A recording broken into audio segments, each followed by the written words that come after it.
welcome back to my channel. Today, we'll be discussing Restart After Coming Back Home by cocomi. Before we get started, there will be spoilers, so if you don't want to be spoiled in this manga, go and click off now. No worries, I'll catch you next time. Now for those of you left behind, let's go over some content warnings. There may be references to violence, adoption, prejudice, gossip, bullying, death, child abandonment, and implied homomesia as it appears in this manga. Now, if that's all good with you, let's go and get started. As always, let's start with the synopsis. Mitsuomi, from the time he was a teen, has had one goal: escape his small town and make it in Tokyo. Unfortunately, that's easier said than done, as time and time again, Mitsuomi's anger gets the better of him. Once again, he gets fired and has no other choice but to return home to stay with his parents. While he's always avoided staying in the countryside and taking over his family's business, at the age of 25, with no other direction in his life, that might be his only option, if his dad will even give him the opportunity. While bemoaning his fate, Mitsuomi meets an unfamiliar face, which is odd for his hometown. The young man is Yamato, adopted by Mitsuomi's long-term neighbor and farmer who never did have children of his own. Yamato is the same age as Mitsuomi, but his life seems completely put together, with Yamato helping his adoptive father out in the fields and making deliveries around town, all with a smile on his face. However, no matter how well integrated Yamato is in this rural town, everyone still whispers, questioning his reliability as an outsider. Mitsuomi can't stand the judgment and makes it his mission to befriend Yamato, but no matter how hard Mitsuomi tries, there are walls around Yamato that he can't seem to tear down. More importantly, this mission of friendship has evolved into something deeper for Mitsuomi. He doesn't just like Yamato as a friend, he's steadily falling in love. To start with, sorry my fellow degenerates, this is a pure and wholesome Shounen-ai.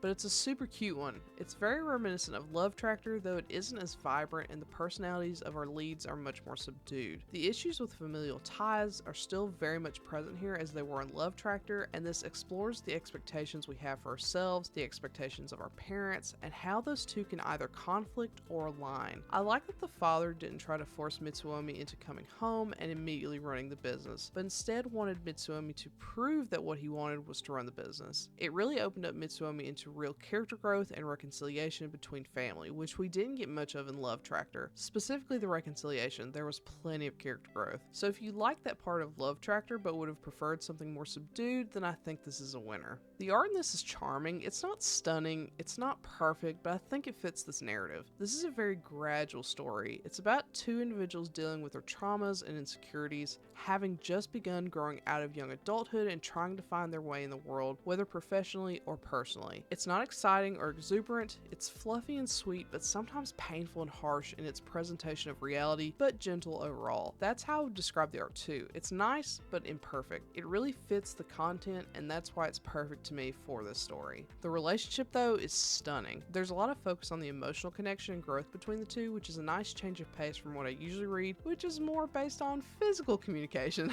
than anything else. There are some really precious moments when the two just enjoy the other's company. Meanwhile, Mitsuomi is trying to accept his budding romantic feelings. Then it all culminates in a standard "we only have hotel rooms with a single bedroom" trope. They end up in a bed together, and rather than devolving into a lusty, sweaty pile, Yamato asks Mitsuomi about a little kiss Mitsuomi gave him when he was about to fall asleep. Mitsuomi comes clean and admits that he has fallen in love with Yamato. Rather than just jumping right into a relationship, Yamato confesses that he's still trying to find himself, and they fall asleep cuddling. It's precious, and I love how mature and responsible they are in this relationship. It's so satisfying and gives me all of the feels. Where this is at its best is in Yamato though. Yamato has a past shrouded in mystery from the very beginning. We know he's adopted, but beyond that we don't know much. Much like Mitsuomi, the reader is desperate to tear down the walls he puts up between himself and others. He's someone with a bright smile and nary a care in the world from the outside, but it's clear that this is just a facade to hide his feelings. He doesn't want to be vulnerable because he knows people can't be trusted, having been abandoned from the moment he was brought into the world. We learn over time that Yamato was abandoned as an infant on a park bench in Tokyo and went through several orphanages before being adopted by Mitsuomi's neighbor. It's rather poetic that they traveled back to Tokyo together, a place both of them struggled in varying degrees, only to come back of their own accord together.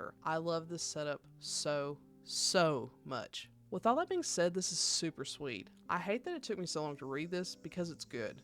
I don't think it's one of my faves just because it didn't leave a super strong impression, but it has a special place in my heart. I highly recommend it for anyone looking for a palate cleanser from the whirlwind smutty romances. I've already got the sequel to this one, and I'm really looking forward to reading it and reviewing it. I need more of this quiet and sweet romance in my life.